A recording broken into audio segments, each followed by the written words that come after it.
Ah, yes, the time that the US Navy got upset and destroyed half of Iran's entire naval fleet in a single 8-hour workday. Today we're talking about Operation Praying Mantis. But real quick, this video is sponsored by Zydax Custom Gaming PCs. They are all built right here in America with American-based tech support and a lifetime warranty. It's the computer that I use and the one that I would recommend. I'll have them linked down below if you want to check them out. Let's get to this video. All right, important background info. 1980, Iraq decided to invade Iran. Why? Don't really care. Not pertinent to the story. However, at the end of that war, Iran decides, hey, we're going to pull a page out of the old Art of War by Sun Tzu. We're going to cut off the enemy supply lines, deprive the enemy of nice things. It's going to work out great. Iraq's got a weak navy. We're going to wipe out their navy. And then every time they send out an oil tanker through the Persian Gulf, we're going to blow that up. So they can't sell any liquid dinosaur. They can't make any money. They go broke. We win the war. Hooray. It's a solid plan. So they do exactly that. Then Kuwait comes out of left field and they're like, hey, we've been financially backing Iraq through this entire war for the past 7 years. We need to make sure they win so we can get our money back. So we're going to go ahead and let Iraq use our oil tankers to export oil. So Iran is like, well, that's an easy problem to solve. I'll just blow up all the Kuwaiti oil tankers as well, which is exactly what they do. But here's the catch. Kuwait at this point in time is like the one major exporter of oil that wasn't really part of OPEC, meaning that they were selling oil on the global market significantly cheaper than everybody else, driving down the entire oil market. And now that their oil tankers are getting blown up as well, it means that Kuwait can no longer sell oil on the cheap, meaning that Iran has now inadvertently committed the cardinal sin of the late 20th century, raising gas prices. Now the entire Western world looks over at the Persian Gulf like, the fuck? The ghost of Sun Tzu's sitting there shaking his head like, that's the one exception. I would have messed with any supply line except for that one, because we all know what happens next.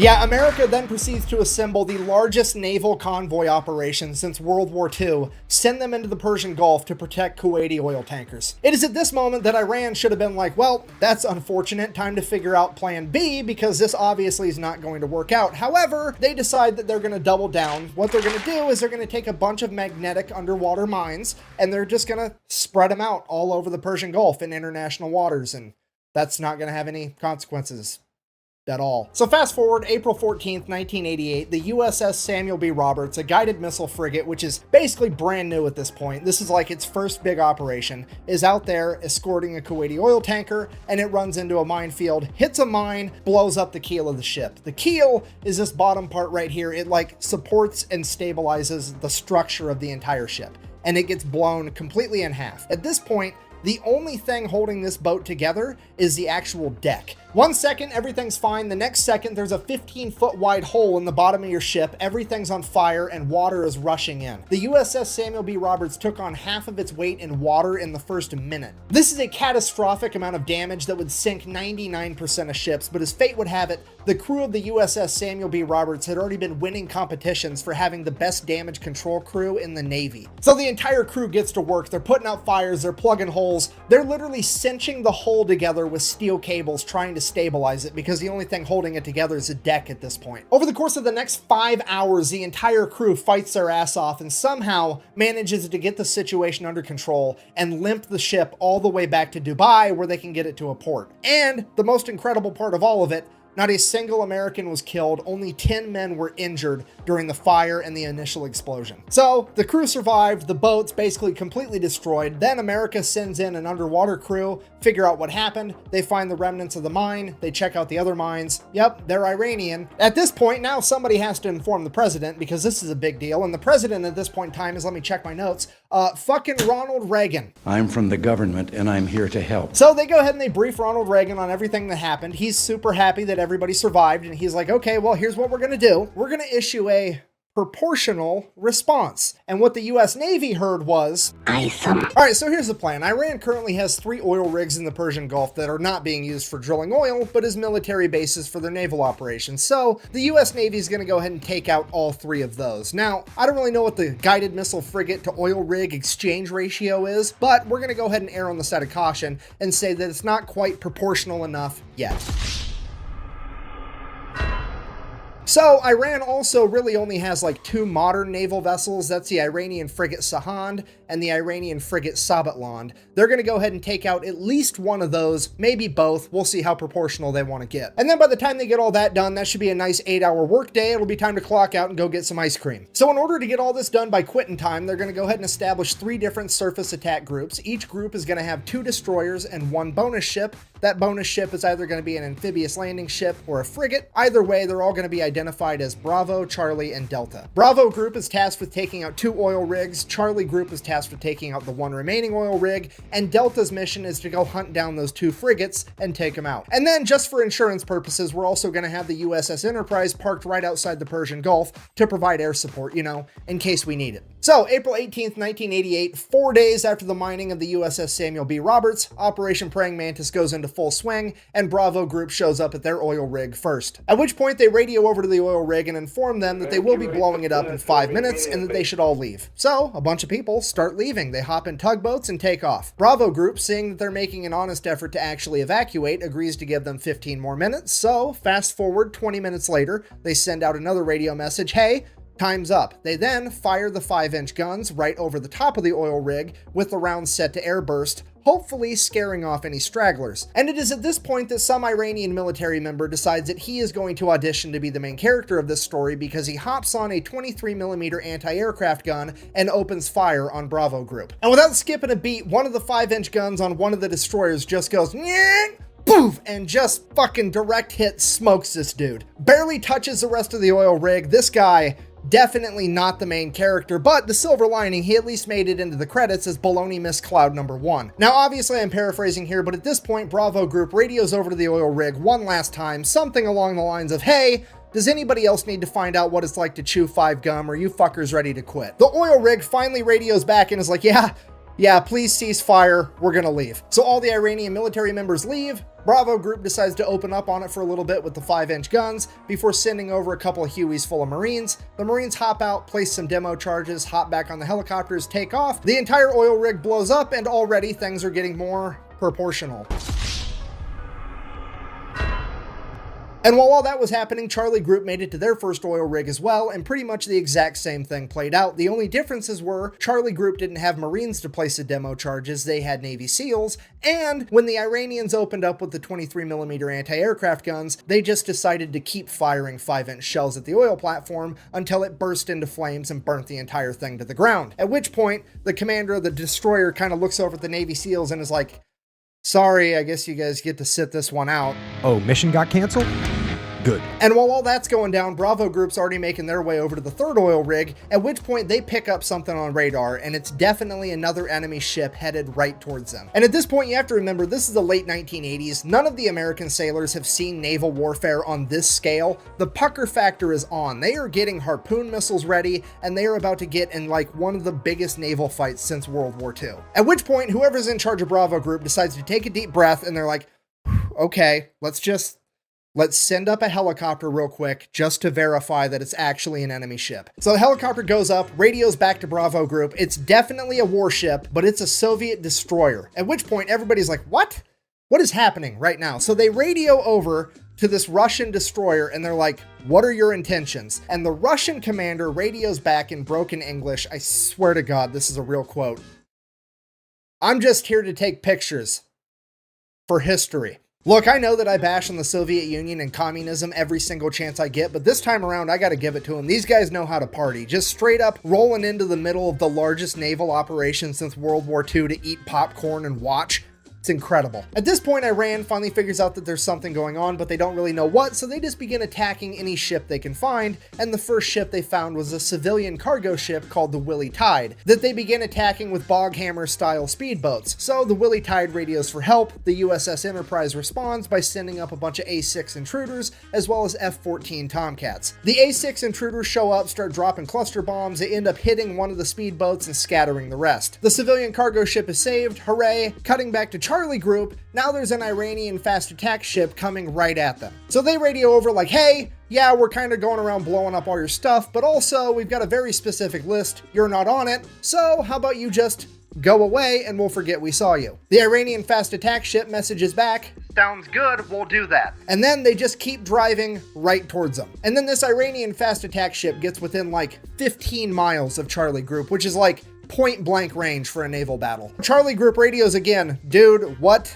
are you doing? To which they respond, I'm following orders. And then they proceeded to lock their radar on Charlie Group, which Charlie Group can see. At which point Charlie Group immediately launches 5 missiles directly at the Iranian vessel. The Iranian vessel fires a harpoon missile back at Charlie Group. Both groups now have missiles in the air screaming towards one another. The Americans launch countermeasures, shooting up chaff rockets that end up catching the harpoon missile, detonating it in midair. The Iranian vessel, on the other hand, did not have any countermeasures capable of stopping the newer technology behind the American missiles, and it would end up getting sunk pretty much immediately. Then, before anybody can really even fully digest what just happened, radar picks up 3 Iranian F-4s screaming towards Charlie Group. Charlie Group then turns, fires a bunch of surface-to-air missiles at the F-4s. The F-4s see them coming. They're like, oh shit. They pop a U-turn and try to outrun them. F-4s, while they are extremely fast, can't outrun missiles, so one of the missiles ends up blowing a wing off one of the F-4s. Now America has taken out an entire naval vessel and an F-4 that they did not plan on taking out, and it's throwing off all of our proportions. And because of that, American leadership orders Bravo Group to stand down. We're not going to go take out that 3rd oil rig. And right as soon as that order gets given out, Delta Group chimes in, is like, hey, we found that frigate we were looking for. So now nobody knows what to do, because on one hand, things are already getting out of control, but on the other hand, we really want to take out these frigates. So American leadership decides, well, we might not even have to make a hard decision. Maybe that's not even the frigate and the radar's wrong. Why don't you go ahead and send a couple A6 intruders over, do a flyby. They can verify that it's actually this new modern frigate, and if it is, we'll make a decision from there. Or so they thought, because the A6 pilots are about to decide that they are in fact the main characters of this story. You see, the USS Enterprise and its aircraft aren't really supposed to be doing a whole lot. They're more or less just there for insurance. In fact, they're only allowed to engage the enemy under one of 2 conditions. One, the President of the United States signs off on it, which is actually what happened with the speedboats earlier. Or 2, they get fired upon first. So they got told to go fly by this boat to verify that it is in fact the new modern frigate, but they didn't get told how to fly by the boat, so they drop down 50 feet above the water and just gun it, and they buzz the entire ship. So the ship opens fire with its AA guns, but these planes are so low to the water, the AA guns can't actually aim down low enough, so all the anti-aircraft fire goes right over the top of them. They continue to stay low enough till they get out of anti-aircraft gun range, and then they pull up, at which point the ship launches a bunch of surface-to-air missiles at them. They drop chaff as a countermeasure, takes care of those, no big deal.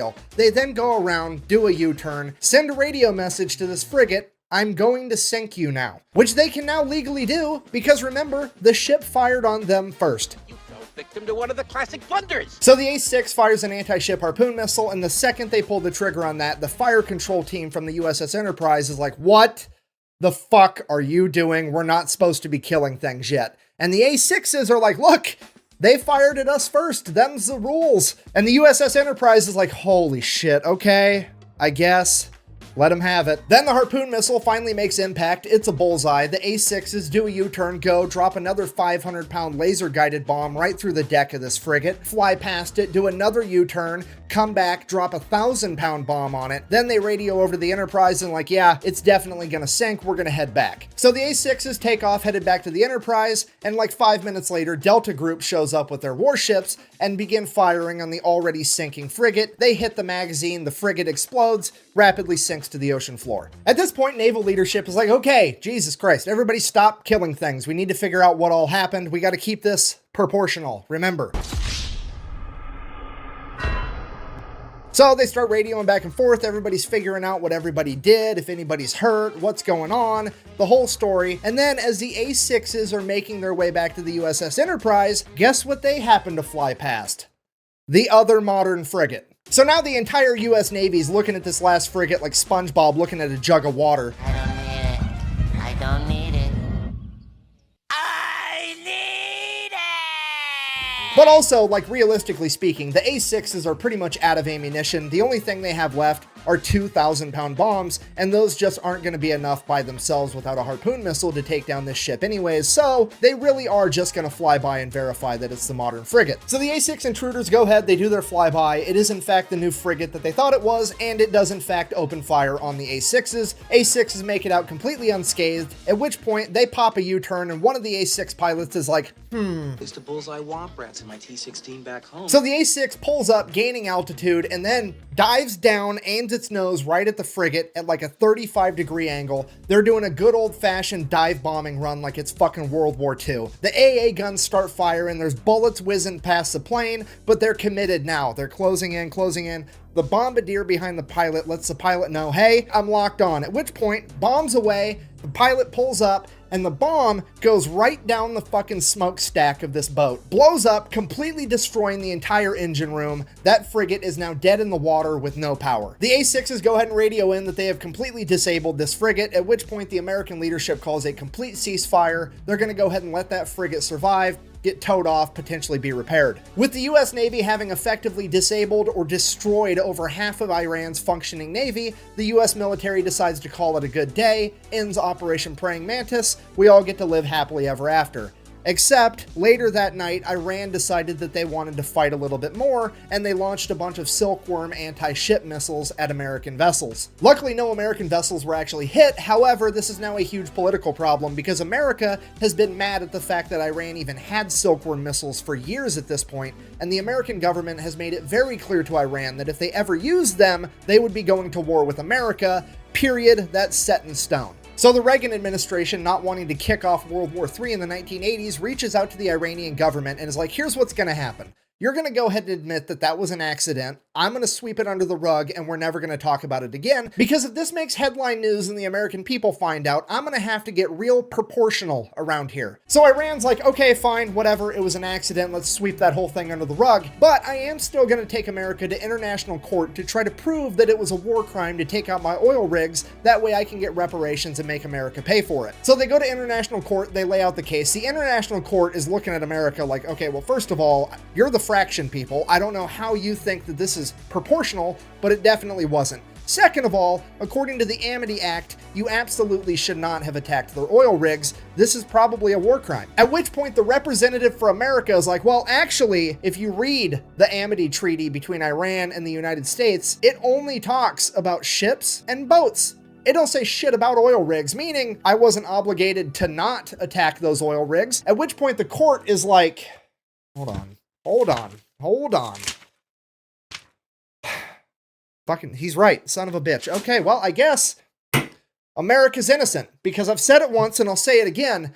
It's never a war crime the first time. And now for the best part of the entire story. America now proceeds to go over to Dubai, pick up what's left of the USS Samuel B. Roberts, tow it all the way back to Maine, then take the ship out of the water, get it in dry dock, cut out the entire damaged section of the ship, including the engine compartment, build another module to fit in its place. This thing weighs like 300 tons. They jack it up, weld it right where it's at, get everything rehooked up, reconnected. And this boat is back out on the ocean 1 year later on April 1st, 1989. It then goes on to get recommissioned and serves in the Navy until 2015. I mean, playing Battleship against America's gotta suck, right? Like, haha, I've sunk your frigate, and America's like, first of all, no you didn't. Second of all, fuck your entire Navy as it picks up your board and just throws it at the wall. So in conclusion, if you do ever find yourself being the leader of a foreign nation one day, the best advice that I can possibly give you is A, do whatever you can to not raise gas prices, and B, whatever you do not fuck with America's boats. We do not like that shit. Thank you for watching. Best way to support the channel is like, comment, subscribe, maybe go buy some merch at thefatelectrician.com. Quack bang, out.